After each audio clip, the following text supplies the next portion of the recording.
स्वागत है आपका हमारे YouTube चैनल नेक्स्ट 9 स्पिरिचुअल में और मैं हूं आपके साथ रजत। दोस्तों, आज की हमारी इस रिपोर्ट में हम आपको बताएंगे कि हिंदू धर्म में मूर्ति पूजा का जो विशेष पूजन होता है, मूर्ति पूजा हिंदू धर्म में कैसे इसकी स्थापना हुई, कैसे इसको प्रारंभ किया गया, इस बात की हम आज तहकीकात करेंगे, इस बात की आज हम जानकारी देंगे। दोस्तों, उससे पहले हम आपसे एक निवेदन करना चाहेंगे, अगर आप हमारे चैनल के लिए नए हैं तो कृपया करके आप हमारे चैनल को सब्सक्राइब कर लीजिए और बेल आइकन जरूर दबा दीजिए, जिससे कि आपको हमारे सभी न्यू वीडियोस का अपडेट मिलता रहे।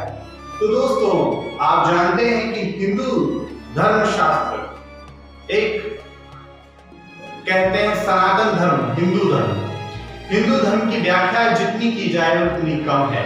हिंदू धर्म में 33 करोड़ देवी देवताओं को माना जाता है, 33 करोड़ देवी देवताओं की पूजा की जाती है, 33 करोड़ देवी देवताओं की आराधना, 33 करोड़ देवी देवताओं की तरफ हमारा हिंदू धर्म झुकता है। तो दोस्तों, इतना पुराना धर्म, इतना सनातन धर्म, क्या रही इसकी मूर्ति पूजा के पीछे का क्या है इतिहास, क्यों की जाती है मूर्ति पूजा? क्या वास्तव में हम जिन भगवानों की पूजा करते हैं, हम जिन देवी देवताओं की पूजा करते हैं, क्या वास्तव में वो वैसे के वैसे ही दिखते थे? क्या वास्तव में वो भगवान वैसे ही दिखते थे जैसे हम उनको एक मूर्ति में पूजते हैं?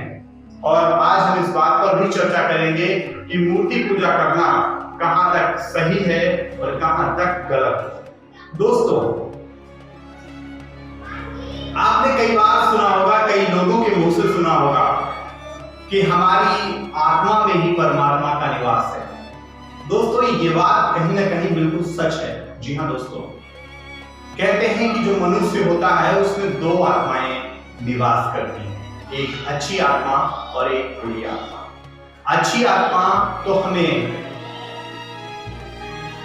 परोपकार की ओर ले जाती है और बुरी आत्मा हमें हमसे बुरे काम करवाती है। तो दोस्तों, क्या है ये परोपकार और क्या है ये दुर्व्यवहार? इन तमाम चीजों की जो इन चीजों का जो बीच का ये डिफरेंस है, आज हम इसके बारे में आपको बताते हैं। तो दोस्तों, आइए शुरुआत करते हैं आज की हमारी इस रिपोर्ट। दोस्तों, सबसे पहले हम जानते हैं कि परमात्मा और आत्मा ये क्या है, वास्तव में परमात्मा है क्या?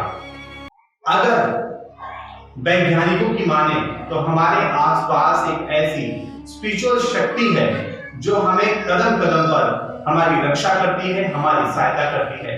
कई बार आपने देखा होगा, आप जा रहे हैं, रोड पे जा रहे हैं या कहीं भी जा रहे हैं, कई बार आप बार बार बच जाते हैं और आप कहते हैं कि भगवान का शुक्र है। तो ये क्या है?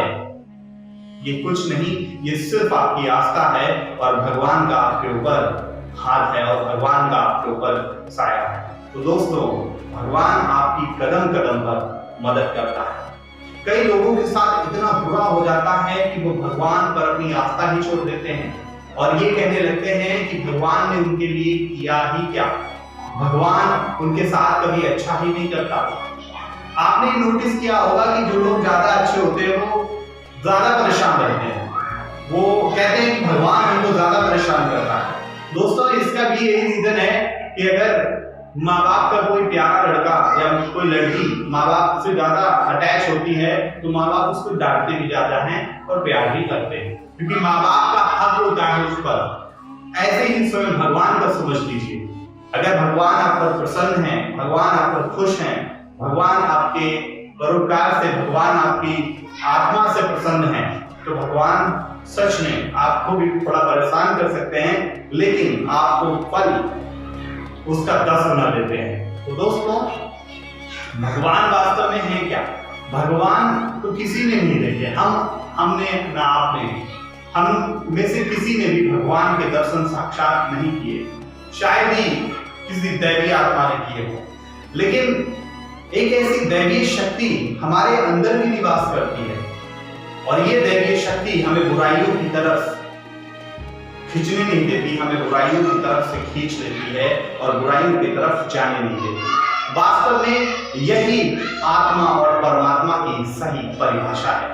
आत्मा और परमात्मा का जब मिलन होता है तब इंसान के अंदर दैवीय शक्ति जगती है। कहते हैं कि उस आदमी में कई लोग देखे होंगे अपने साधु संत, उसमें कहते हैं कि सिद्धि हो गई।